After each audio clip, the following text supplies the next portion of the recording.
In many immigrant families, love is often lost in translation. For Linda Zhang, a Chinese immigrant, her daughter's success in chess is a shared triumph, a reflection of her own sacrifices and cultural pride. But for her American-born daughter Waverly, her mother's suffocating expectations feel like a weapon that strips away her independence. When maternal pride collides with a desperate need for interpersonal boundaries, the result is a quiet, devastating war. From the chapter, Rules of the Game, in the Joy Luck Club by Amy Tan. I no longer played in the alley of the Waverly Place. I never visited the playgrounds where the pigeons and old men gathered. I went to school, then directly home to learn new chess secrets, cleverly concealed advantages, more escape routes. But I found it difficult to concentrate at home.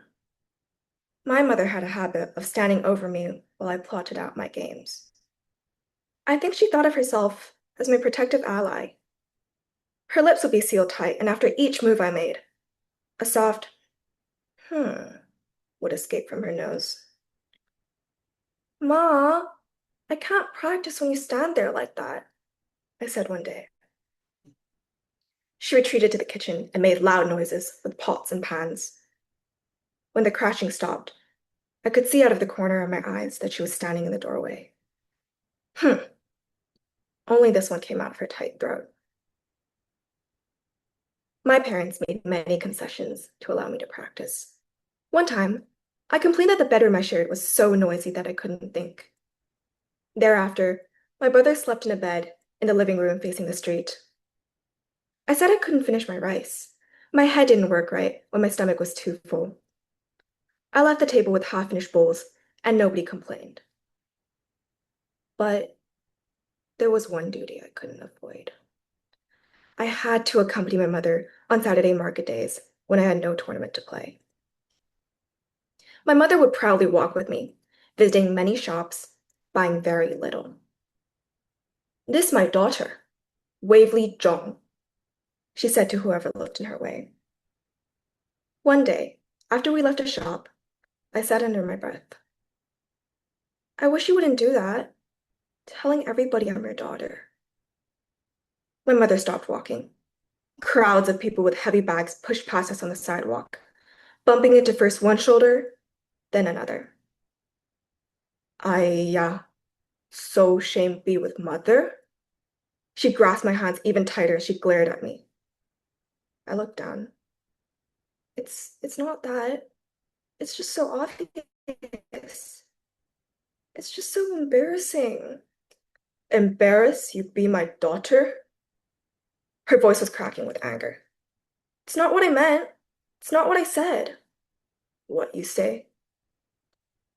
I knew it was a mistake to say anything more, but I heard my voice speaking. "Why do you have to use me to show off? If you wanted to show off, then why don't you learn to play chess?" My mother's eyes turned into dangerous black slits. She had no words for me, just sharp silence.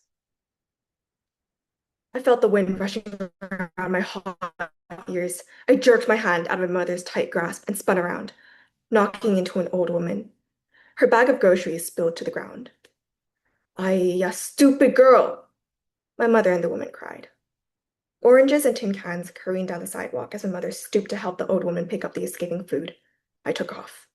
I raced down the street, dashing between people, not looking back as my mother screamed shrilly, "Mei Mei! Mei Mei!" I fled down an alley, past dark curtained shops and merchants washing the grime off their windows. I ran until it hurt, and I realized I had nowhere to go, that I was not running from anything. The alleys contained no escape routes. My breath came out like angry smoke. It was cold. I sat down on an upturned plastic pail next to the stack of empty boxes, cupping my chin with my hands, thinking hard. I imagined my mother, first walking briskly down one street or another looking for me, then giving up and returning home to await my arrival. After 2 hours, I stood up on creaking legs and slowly walked home. The alley was quiet, and I could see the yellow lights shining from our flat like two tiger eyes in the night. I climbed the 16 steps to the door, advancing quietly up each so as to not make any warning sounds. I turned the knob. The door was locked. I heard a chair moving, quick steps, the locks turning, click, click, click, and then the door opened. "About time you got home," said Vincent. "Boy, you are in trouble." He slid back to the dinner table. On a platter were the remains of a large fish, its fleshy head still connected to the bones swimming upstream in vain escape. Standing there, waiting for my punishment, I heard my mother speak in a dry voice. "We not concerning this girl. This girl not have concerning for us." Nobody looked at me. Bone chopsticks clinked against the inside of bowls being emptied into hungry mouths. I walked into my room, closed the door, and lay down on my bed. The room was dark, the ceiling filled with shadows from the dinner-time lights of neighboring flats. In my head, I saw a chessboard with 64 black and white squares. Opposite me was my opponent. 2 angry black slits. She wore a triumphant smile. "Strongest wind cannot be seen," she said. Her black men advanced across the plain, slowly marching into each successive level as a single unit. My white pieces screamed as they scurried and fell off the board one by one. As their men drew closer to my edge, I felt myself growing light.